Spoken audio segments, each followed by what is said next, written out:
We're going to give people a couple of minutes to come in, then we're going to get started here.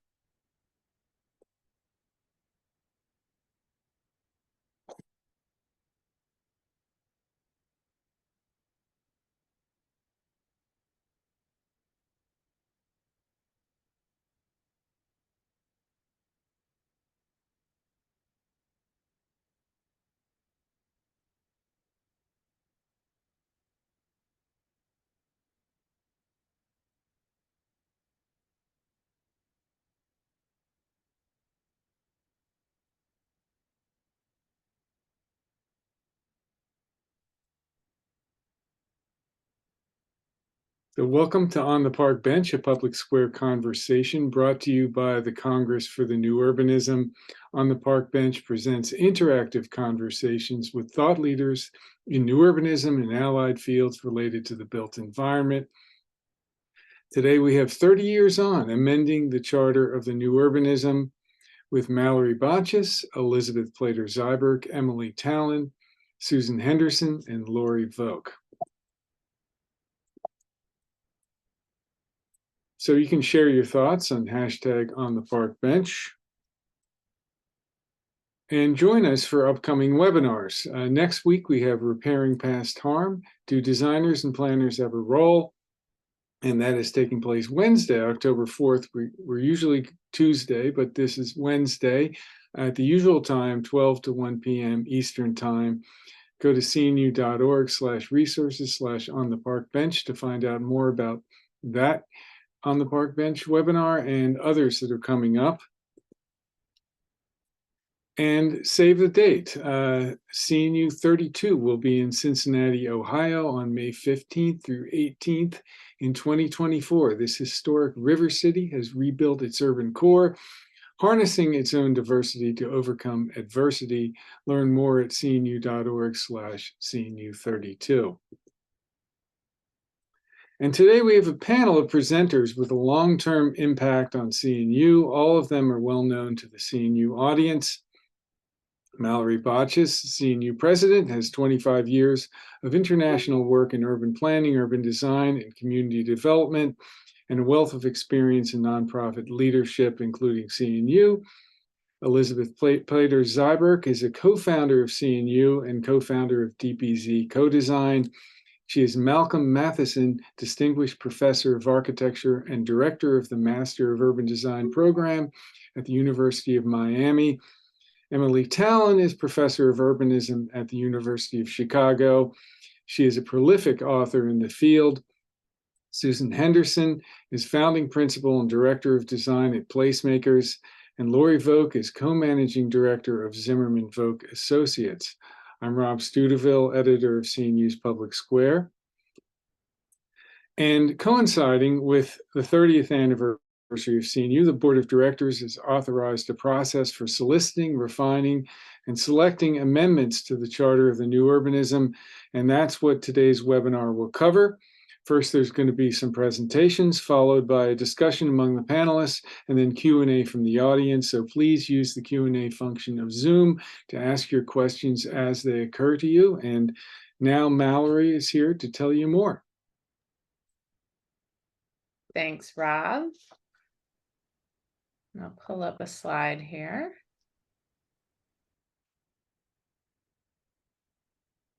So as Rob said, today we're here to talk about a process for amending the Charter of the New Urbanism. Over the past 30 years, we have utilized this tool as our foundational document, explaining the principles that we practice new urbanism through. As many of you would know, it was signed by attendees at the 4th Annual Congress in 1996, and it provides the core principles of our collective work and articulates an alternative vision to urban sprawl. After a generation of work, the context of our collective work has changed, and new and evolving obstacles to our vision have emerged. And so, coinciding with our 30th anniversary this year, the CNU Board of Directors has authorized a process for soliciting, refining, and selecting amendments to the Charter. It's been a generation since it was written, and the board has seen the opportunity to reflect on ways it might be expanded to respond to the new and evolving challenges that cities are facing. The Charter Amendment Committee was established by the board, with the members, some of which joining me today, the chair, Emily Talon, Marcus King, Susan Henderson, Jennifer Hurley. Marcus is on there twice. He's very popular. Sorry about that.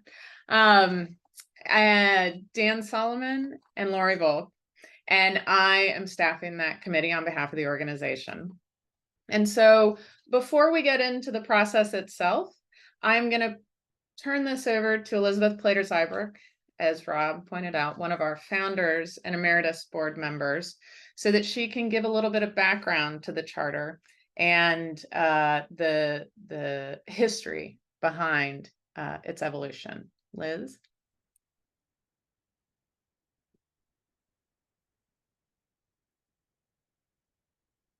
Liz, I think you're muted still. Thank you. Thank you for the reminder.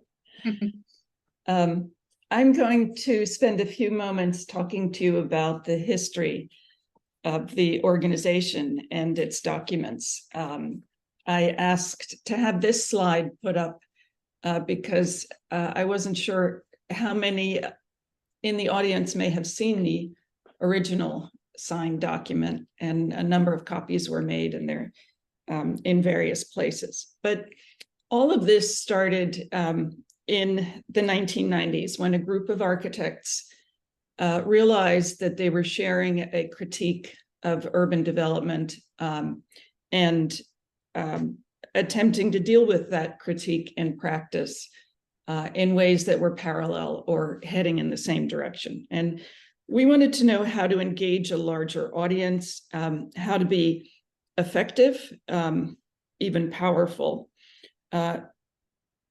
thinking that the goals should be not just our own practice, but one of educating and changing policies. So there was a big ambition here.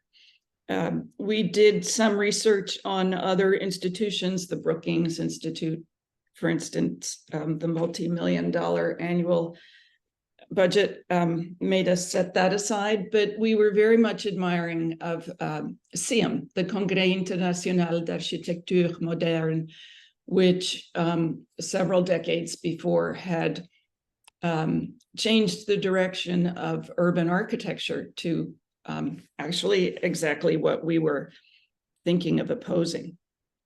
In 1991, the Awani principles emerged. The California's Local Government Commission under Judy Corbett's leadership called people together at the Awani Lodge in Yosemite Park for a conference. A number of us were there. We signed the 15 general planning principles for good growth. It was called smart growth or wise growth back then. But those of us who had been talking about these things among ourselves and in practice said, you know, these aren't good enough. They're not going to get us where we want to go. And so 6 people, 6 practitioners and Peter Katz got together and started talking about how to make an organization and maybe the documents to be powerful as we were ambitious to be. Always remembering the Charter of Athens that CIM had written back in the 50s.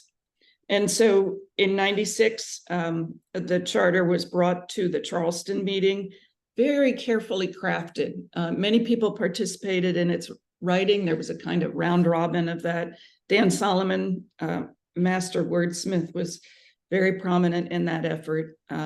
We wanted the Secretary of Housing and Urban Development, at the time, Henry Cisneros, to sign it. So his assistant, Mark Weiss, made sure that the language was such that it could be signed by Cisneros. And this is the document that emerged. During that meeting, the discussions continued. There were a number of adjustments made, but we almost dissolved the effort on one statement in the block, the street, and the building, which you see here called out on the left. the issue of style in architecture grew to be very important. And some people were ready to leave. Charles Barrett, a great proponent of traditional architecture, was a leading factor in this discussion. And by adding those words, this issue transcends style, we pulled everyone back together again to be able to sign the document and proceed. And what's important is that this was an addition, this small statement. Over the years, discussions continued, many resulting in important initiatives, which are not strictly speaking reflected in the charter. There were councils on various topics, on green building, on sustainability, retail, the urban boundary. Sprawl repair was an important initiative, and a number of tools were developed. The lexicon emerged, the transect, which is very useful today in climate change, resilience, and adaptation, the smart code, form-based codes, which even spawned a separate organization. None of these altered the charter. The canons of sustainable architecture and urbanism, which emerged in response to concern that there wasn't enough being said on those topics, was called a companion to the charter of the new urbanism, and it gave more detailed principles. Today, members are pointing to significant developments and concerns that should receive additional emphasis and be formally organized, recognized by the organization. Environmental justice, climate change. I'm sure we're going to hear a number of others. What's important, I think, in the end, to understand about this history is that we have always returned to the importance of shared goals. Perspectives and approaches may differ. There needs to be room for individual considerations and actions, but our influence and impact is best served by the overarching unity of goals and guiding principles. So I hope that's a helpful beginning for you all. Thank you, Liz, so much for that. And Emily, if you'd like to go ahead and walk us through the process that we'll be undertaking in doing this. Okay, thank you so much, everyone. Yeah, so you know, as Mallory and Liz have laid out, you know, here we are a generation later from when the charter was first conceived and written. And, you know, it is a different world, a different time. We have different obstacles before us. And so some change is, you know, potentially needed. And one point I really want to stress, which I think others have already said, but just to reiterate, the charter itself will not be changing in this process at all. We will be adding to it. So that's a little bit confusing in that we are asking for amendments to the charter when we're not really actually changing it. We're adding to it. And this is how, you know, the US Constitution works. So think of it in that way. The amendments to the Constitution did not change the Constitution. As people think about, well, what needs to be added to the charter, what's not there, it might surprise people to know some things that are not actually in the charter in this list of 27 principles. Things like climate change, things like diversity, equity, inclusion are not really explicitly in there. And so there are things that, you know, people argue need attention and need to be brought into the charter more formally. So let me just very quickly go through what the process is going to look like. As Mallory said, there is a board-appointed charter amendment committee overseeing this process. And here's what it looks like. Any member can propose a charter amendment. You do need to be a member. We are looking for a very succinct principle, something, you know, maximum of 50 words. You will need to back that up with an abstract, which lays it out a little bit, fleshes things out a little bit more, really explaining what your succinct under 50-word principle that you're proposing is. The principles should be very similar in tone to existing principles. So that means that you should be, the amendment should be explicit and have a practical bent to it. It should not be a platitude. It shouldn't be a theoretical principle. It needs to be actionable. So that's really the key phrase to think about. Proposers should consider the scales of the charter. As you might know, these 27 principles are divided into 3 groups, 9 principles each. And so it's not a requirement to fit your amendment proposal into one of those categories, one of those scales, but it's not a bad thing either. So you should definitely consider that. Oh, sorry. So calendar. We are launching this, summer's over already, but there has been a launch, a soft launch. The proposals are going to be accepted very soon. And we will be taking proposals in until about December 1st. In December, January, and February, we will be, processing those proposals. Hopefully we get a nice healthy number. The more, the better. And then there will be, the committee will do a bit of vetting of those proposals. There will be some online discussion taking place in a very open kind of dialogue that CNU will be facilitating. And then finally at the Congress in 2024 in Cincinnati, there will be a vote on the amendments on whether to include them or not. Voting requires membership, but it does not require that you be in attendance at the Congress. And there'll be more details about that, how that online voting will work if you can't be in Cincinnati. Just a couple of points about what the committee will be doing. We are going to review the submissions and, make a determination about suitability for consideration. Another thing we're going to do is if we do get overlapping proposals or things that are very similar to each other, we will work with the proposers, the authors, and see if we can't kind of consolidate and have a kind of joint proposal emerging out of those similar proposals. We will be suggesting edits for voice and clarity and, minimizing redundancy. And then for selected proposals, we will be asking for a bit of more explanatory text beyond that 200 word abstract. We'll want something longer, maybe a couple of pages, similar to the text that accompanies the charter principles in the charter book.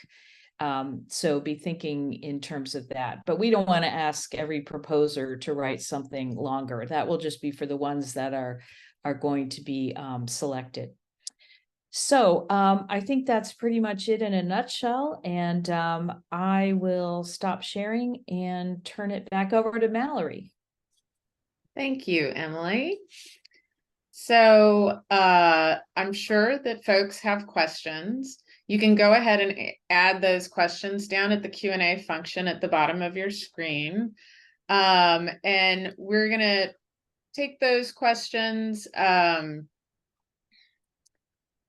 I see one of them right away, which is very helpful, is that this is being recorded. And so these, as we walk through some of the questions and clarifications today, this is going to be helpful for folks going forward in the process. We'll make sure that this video is made available on our YouTube channel, as we always do, and on the Park Bench, the page for our webinar on the website. But we'll also make this available directly on the Charter amendment process page on the website as well.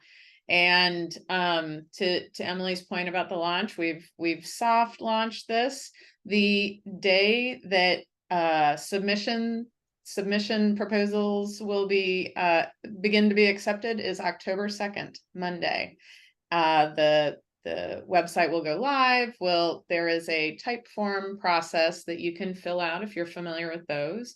And that will go live on October 2nd and will close at midnight on December 3rd, 2023. So you have a couple of months to work on your proposals, work on that abstract as Emily described, and ask questions along the way that you might have. And so with that, I have a question for the group, which is a bit of clarification around exactly what a charter amendment is and isn't. This was something that at the board meeting last week, we had quite a bit of discussion around. And so I was hoping that the committee members could give a little bit of further explanation, just so everyone is really clear on what we are looking for. Susan, I see you have your hand raised. You can go ahead and answer this one. Thanks, Mallory. So when we began thinking of this a couple of years ago, Dan Sloan, who is our very generous legal counselor and past board member, advised us that because it's a signed document, we can't edit the document itself. But as Emily said, we can add clarity and expansion. And on one of the early committee calls, Dan Solomon was talking about items that the charter was either silent on or just referenced in passing that have become so much more cogent today. So, so an amendment is much like the Constitution, as Emily said. It's an entirely new principle that needs to be expanded upon. And there was some discussion about having the amendment signed to stay in keeping with the charter, but that became technically impossible with 2,000 members. So this will be just like with the Constitution. The amendments never were signed, although the Constitution itself was. So I don't know if that helps, but it is an addendum. I think it's important to think about the purpose of doing this, the purpose of the amendment. And it's really in my mind, it's to clarify or to expand something that's in the original document. So it's not apart from you shouldn't think of it as separate from the document. It's about clarifying and expanding what's already in there, without rewriting the original charter. So think in terms of, something that was not sufficiently covered in the original document, something that needs to be clarified and expanded on that wasn't in there before. So I would add to that as well, because from my perspective, the charter was something to live by in terms of our work and our practice and our lives. However, the world has changed dramatically in 30 years. And even though the charter itself covers so many things, given those changes in this country and around the world, we need to address those issues as well, or we'll be sadly behind the times.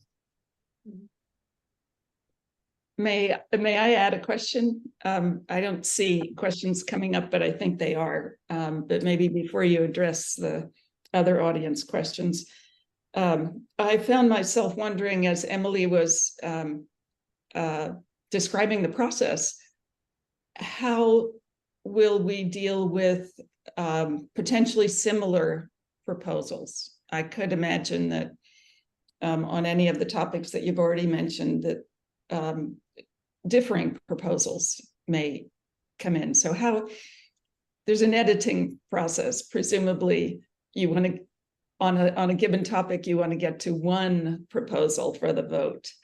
And so how do we do? That's a big role for the committee. Is we're going to look at these, and if there are ones that are similar, we're going to work with the authors, work with the proposers, and work to integrate and not have redundancy. That'll be a big job of ours. We'll ask them to work together, maybe. If these are people who don't want to work together, we'll see. They will be. Of course they will. So yeah, that's a good point, Liz, because that really, I imagine that will happen. We might get more than one on climate change, for example, and that would have to be consolidated. And they may be coming, as I said in my introduction, from differing approaches. Exactly. And it's going to be to that point, that's one reason why, to your point earlier, Liz, about Dan Solomon being a wordsmith, that's one reason why he's so well. We felt it was critical to have him on this committee, and he very graciously has accepted and has been, very influential in how we're thinking about the process. And so being able to have that sort of continuity of voice and clarity of voice, not all new urbanists are. We all like to think we're wordsmiths, but we really aren't. And so there will be a fair amount of edit involved.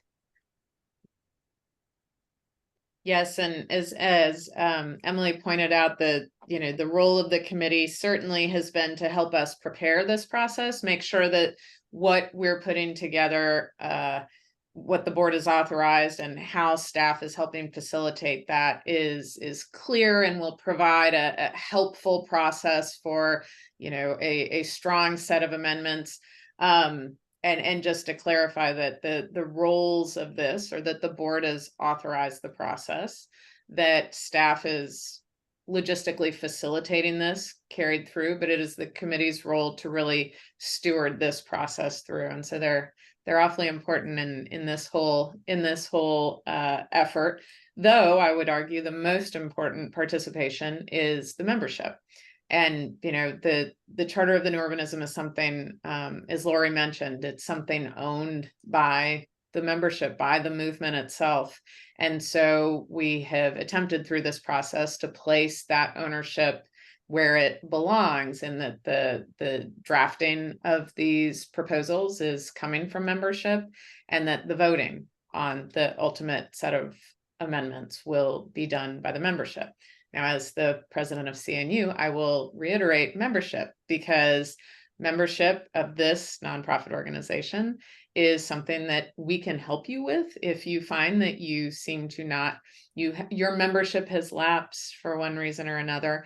And staff will be supporting folks. So as you go through submitting a proposal and you find that your membership seems to have lapsed, we're prepared to be working with you to make sure that you can get that solved and get your proposals in. And likewise, then when we get to the stage of voting, the same will be the case.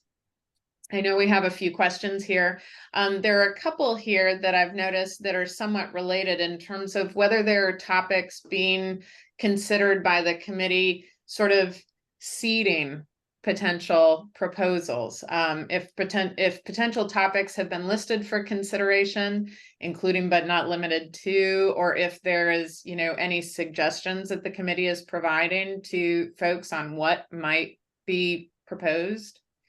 I wanted to ask that of the committee for any sort of thoughts or feedback or steering of direction. I don't really think so, Mallory, because as you pointed out so clearly, it belongs to the movement.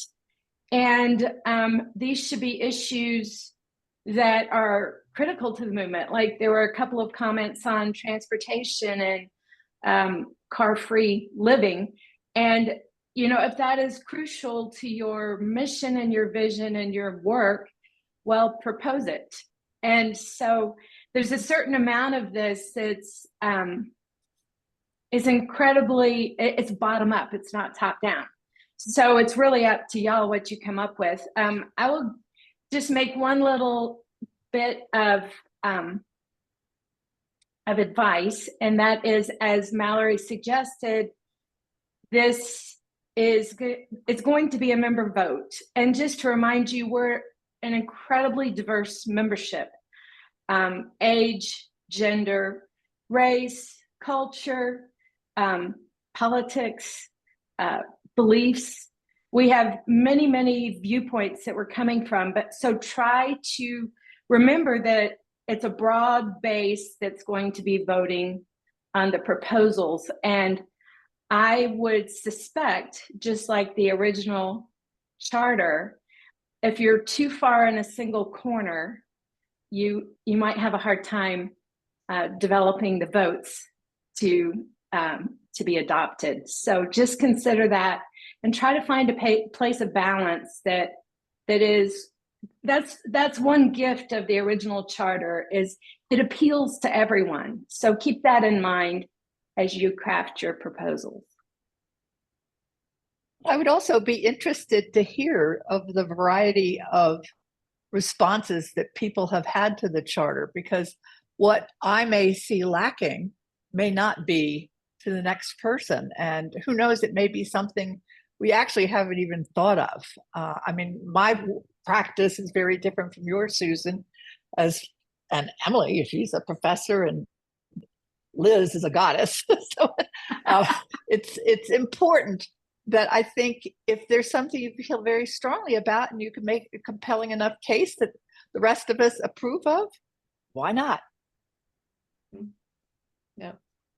I'll note that one of the Q&A comments said, even though the call looks like a woman's world, we're all women here on this, that the amendments are for all users, to your point, Susan. Yes, we found it ironic that the folks that were able to make this webinar today all happen to be ladies of Urbanism. That is just a coincidence, nothing more. So there might be someone who thinks there should be an amendment about male space. That was a topic some years ago. Uh-huh. Yes. Very fair. We have a question. This is related to process a bit from Gary Scott. Will there be additional language or a process identified that provides guidance on future amendments and the future process, doing a similar process like this in the future? And this was something that I know the board has talked about in authorizing this process in the first place, and actually talked a little bit with Dan Sloan about how to go about this, given the fact that the charter was drafted, finalized, and signed by folks. So I didn't know if anyone from the committee wanted to take that question. Sure, and thanks for asking it, Gary. I think it's a twofold question. You were in the board meeting last week, and as we discussed, there's not a process defined in the charter itself, nor is there to date a process defined in the board's bylaws. So, and the board doesn't own this, the movement owns it. So there's a lot of layers of complexity there, but I think the committee could make some suggestions, but likely it will, just as this process was began by the board, I would imagine that a future guidance on an ongoing amendment process would also be guided by the board. Mm-hmm. Yeah, there was a follow-up question that said, do we think that we will wait another 30 years, or will we ask for amendments more frequently than that? And Susan, I think you've somewhat answered that, but that this is, we're initiating a process that the board can then take up when it sees the need or opportunity to do so.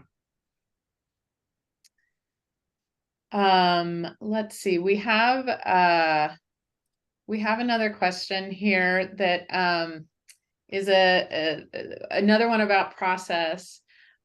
Will each amendment be put forth on its own for a vote, or will all of the proposed amendments be packaged together for a vote? Well, until we see how many amendments we have, I mean, I think we reserve the right, Mallory reserves the right to override this opinion, but as of the moment, the intention is that each one is considered individually because they'll be quite different. I mean, as the voting happens. Right.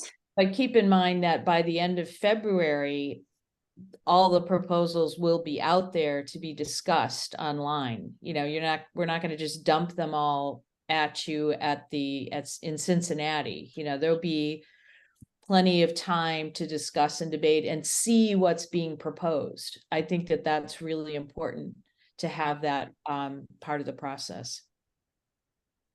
Yeah, I will add, speaking on behalf of the organization, that when you saw the initial slide that I used is the page on our website where folks can come to this, and we'll be doing quite a strong outreach process through our various media platforms, through our the Friday message that I send out, through our membership updates, our monthly membership updates, and that focus will be around the solicitation process for the time being, as Susan and Emily both point out, until we have the full set of proposals and the committee begins its work in organizing those, refining those, working with the authors, et cetera.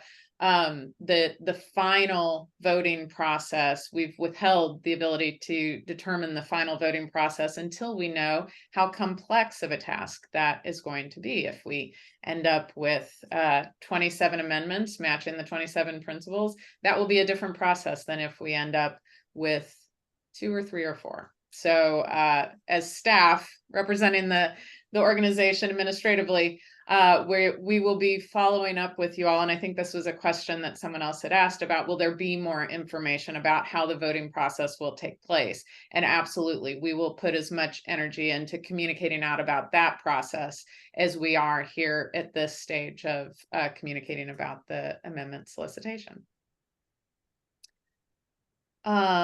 Let's see. We have a question. This is an interesting one. I'm going to read it in full so that you all can react. It's from Alexander Pearson, who says, fellow urbanists have expressed to me over recent years that CNU is dead. Despite my best efforts, I've not been able to win them over. They argue that the principles of the charter are mainstream, and the passion that the organization brought 30 years ago to towns, cities, planners, neighborhoods, etc., are not as radical and inspiring as they once were. For example, my local CNU chapter dissolved earlier this year due to a lack of participation and impact that we have on our local communities. How do you foresee the amendments reinvigorating folks that have gravitated to other organizations and positioned CNU as trailblazers once again? I appreciate that question very much. I think that I never think of CNU as being dead, but I do think that a lot of it did go mainstream, and that's part of the success of it. But absolutely, I think the amendment process is meant to be reinvigorating the conversation and taking it to the next level. And it's a really important part of the growth of the institution. And so, thank you for that question. I think it's a good thing to think about.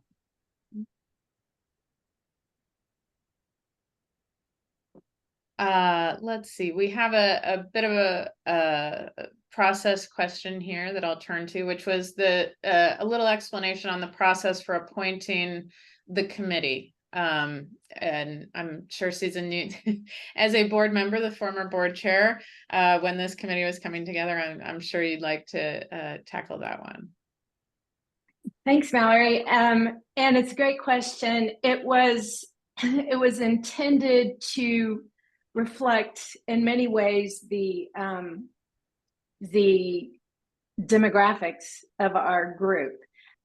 We needed founders and original writers. We needed younger generationally members, and we needed more diversity to reflect our evolving organization, which is fortunately becoming more diverse. And so we used that as a sampling.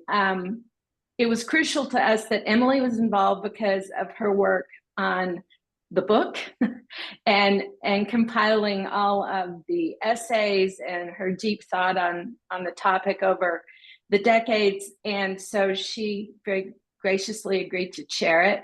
It was also very important to us that that Dan was on it, because Liz had told us of his role as a primary author. And so that, and there were people that turned us down, that didn't have time. So it was a process, and it had begun before Mallory joined us, and then so we revisited it with her, and she broadened our scope a bit. And so I think ultimately it's a really good group, and I have a lot of confidence in their ability to combine and edit and propose. Thanks, Susan. I have a couple of questions here that I'm going to bring up one, and then it's going to perhaps feed another. The first is whether there's any coordination with other groups like the ULI, APA, NACTO, AIA, ITE, if CNU itself is doing any of that coordination.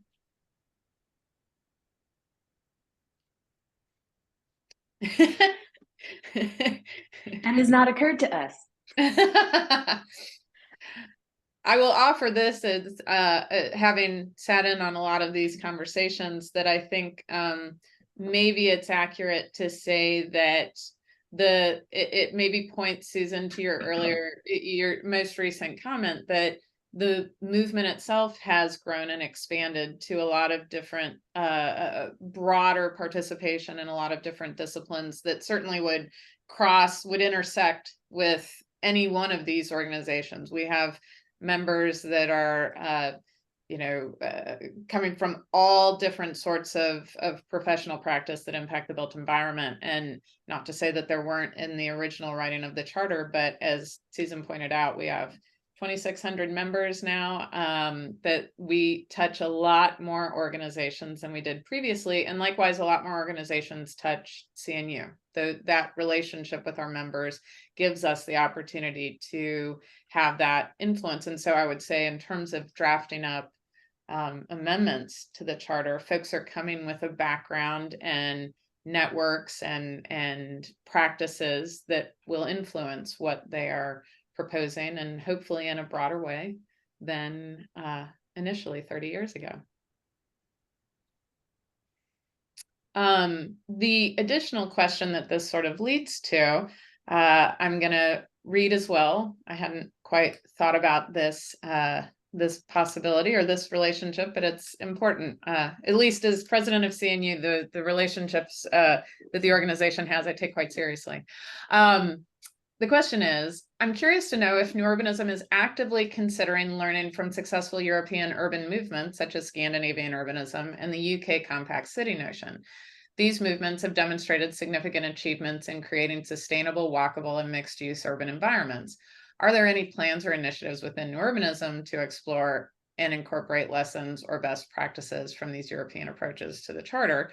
To which it's a little bit of a broader question than simply about amending the charter, but I think it sort of lays out a question about our influences and how those might influence the type of might direct the type of proposals we would be receiving. I wonder if anybody on the committee has any further thoughts about that. Well, we all wish we lived in Europe permanently. But yeah, I appreciate the question, but we're always learning from our European counterparts all the time. And I think it'd be interesting if there were some aspects of those movements that Rafiq mentions that should be brought into the charter as an amendment. I'd be really curious about that, something specifically. That would be really quite interesting. Mm-hmm. Well, I have one more question here that actually puts Liz on the spot, but I'm going to adapt it a little bit. I'm going to use the president's privilege to adapt the question just a little. The question is whether what Liz would anticipate being an example of a necessary amendment. But I wanted to actually go back to ask a question. In our research on staff in preparing for this, we did go back through many past Congresses, a surprising number of past Congresses, in fact, where the idea of amending the charter had come up during panel discussions, during keynote discussions, during session discussions. And so I was wondering, Liz, if you might be able to reflect on what you think it is about New Urbanism that led to the instinct for folks to consistently bring up this topic that now the board is finally, after 30 years, created a process for. I'd love to respond to that. I should point out, I hope not to embarrass Andres, who asked the question, that he is part of a revived local CNU group. This is the opposite experience of the question you had earlier, in which younger people are getting together, and we're trying to participate in that, us old folks as well, to address certain local concerns. We're grateful that we have that group in our region.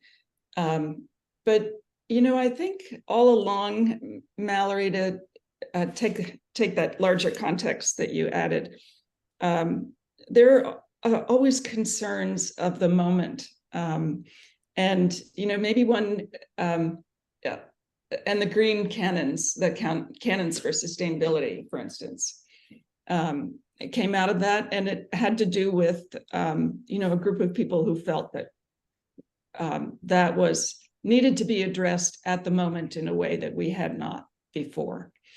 I think there often have been references to some of the conventions that many of us use in design, or principles that are not mentioned. That what is that 5-minute walk, or what is the optimum size of a block for pedestrians? Those details are part of the practice and part of the literature. There is a lot of room for people addressing those individual interests in both the educational way and potential policy change ways, with the organization to back your individual initiative. But, one that maybe someone would be interested right now, because some of us are coming to terms with it or trying to, is AI and urbanism. Or, we haven't done anything on smart cities, right? Per se. That's going on around us, and maybe that's just a management tool and not really something that affects the overall concept or form of urbanism. Concerns for community, specifics on ages, or as you said, equity. So there really could be I think a greater variety than what we may have imagined up to now. And especially if we can engage, as a couple of people have suggested, other organizations or other directions of focus that are important to our time, that others are engaged in. How can we bring that in, I think, is exactly a very good challenge that's been brought up. So I think it'll be interesting to see what people come up with. And they as one person said, it's much of what's in there seems like we've been there, done that. Well, we haven't. There's still a lot of battles to be fought on some of those older issues, but there are new battles, I think, as Susan pointed out, and we should make sure that they are articulated in some way. And if not in the charter, I wonder whether at some point the group might not say, oh, these are appropriate for amendments, but there's this other list of things that we should be addressing in our gatherings, because part of coming together, I think Steph Polizoides always points this out very eloquently, is our ability to critique, discuss, and try to find a way forward that's more powerful than merely critiquing or merely discussing. And, what's the action? What's the implementation? And so besides the amendments, you may come up with a very interesting roster of things we should be working on as a group in the manner that's being promoted by some of these questions. Mm-hmm. We have, as we're bringing the Charter Awards jury together this year and talking about our annual award, our award program that reflects the work of the Charter. One of the jury chair and I had a chat about how the fact that this is the last year that awards program will be embracing the original Charter. Going forward, we presumably will have, if they are voted through, amendments to that Charter, and that will expand how that awards program is delivered. And it's interesting to think about it in that context. Like you say, Liz, there are a lot of ways that this is an opportunity for us to embrace new avenues and new areas of work and new exploration. There's a couple more questions left. So if you have any more, feel free to toss those into the Q&A, but I wanted to hit one of these first, and then there's one that's a good sort of last question. The first one I wanted to go through was that the submission material includes proposed principle and abstract, but asked if proposals should include the category where their amendment might fall, meaning that we have suggested, though not demanded, that proposed amendments reflect the scale levels of the Charter.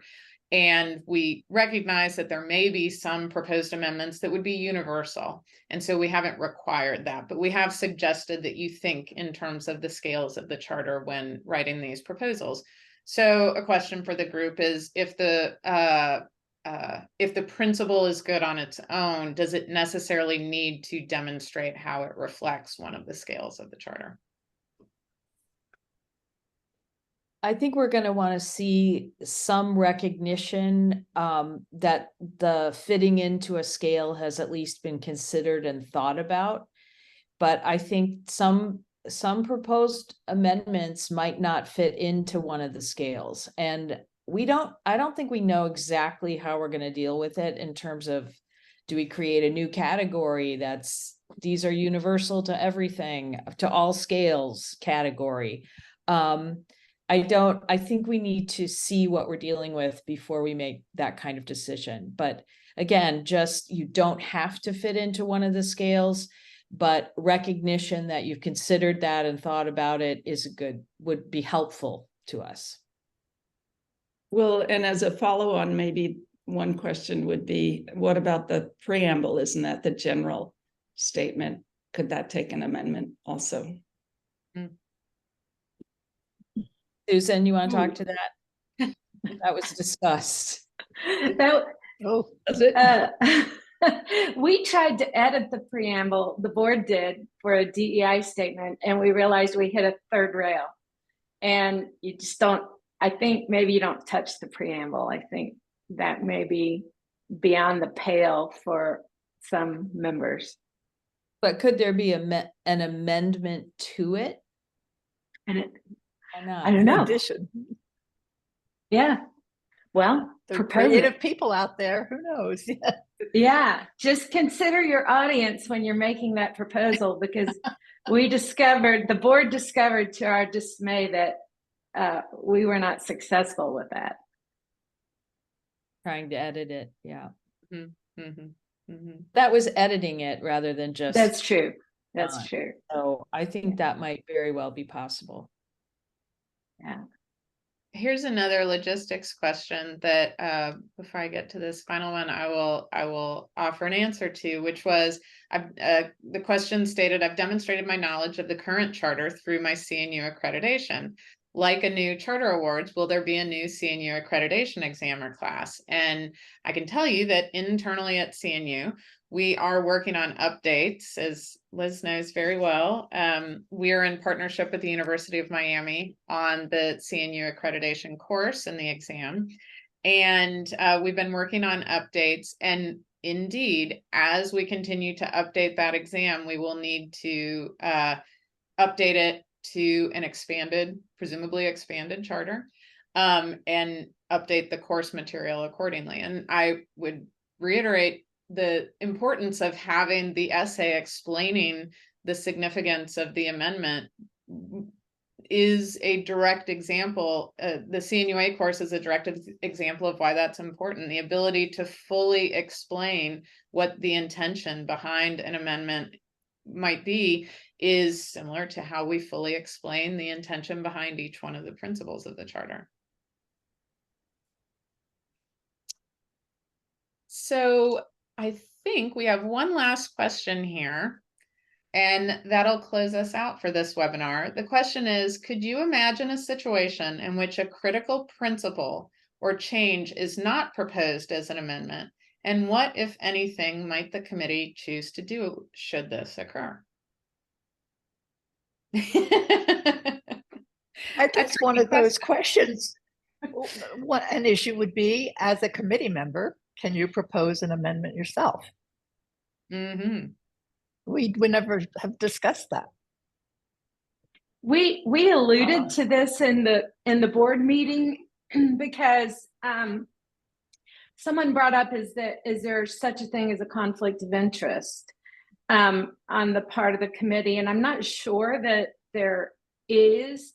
I think if you propose something, you wouldn't vote on it, but just because you're a committee member doesn't mean that you don't have a vested interest in the charter. And a point that we make on the website, and we maybe have not made clear enough here, is that these, like the original principles, these are, though we will be seeking the explanatory essays eventually for these principles, that the principles themselves are not authored. The amendments rather themselves are not authored, much like the principles do not tie to a specific author. That these are, as this document is owned by the membership, therefore, a role of proposing an amendment is important, and we hope that you take it very seriously, but this is something that the entire membership would be embracing, will be voting on and presumably embracing. Well, everyone, I think that seems to be the questions that we have received today. I want to take the time to thank Susan and Emily and Lori and Liz for being a part of this webinar and helping explain what is a pretty monumental process for us as a movement. I'm very grateful to the participation of all of the CNU board, to all of the members of the Charter Amendment Committee, some of which couldn't be here today, and to the membership who are going to contribute what we know will be really thought-provoking, challenging proposals to amend the charter. So with that, this will be available, like I said at the beginning, this will be available on our YouTube channel. It will be available on the Park Bench page of the website. It will be available on the Charter Amendment Process page of the website. And you will be able to find that amendment process right on our landing page starting Monday, October 2nd. And we look forward to the proposals that you all submit. Thank you all for being here today. Have a wonderful day, everybody. Thanks, everyone. Thanks, Miller.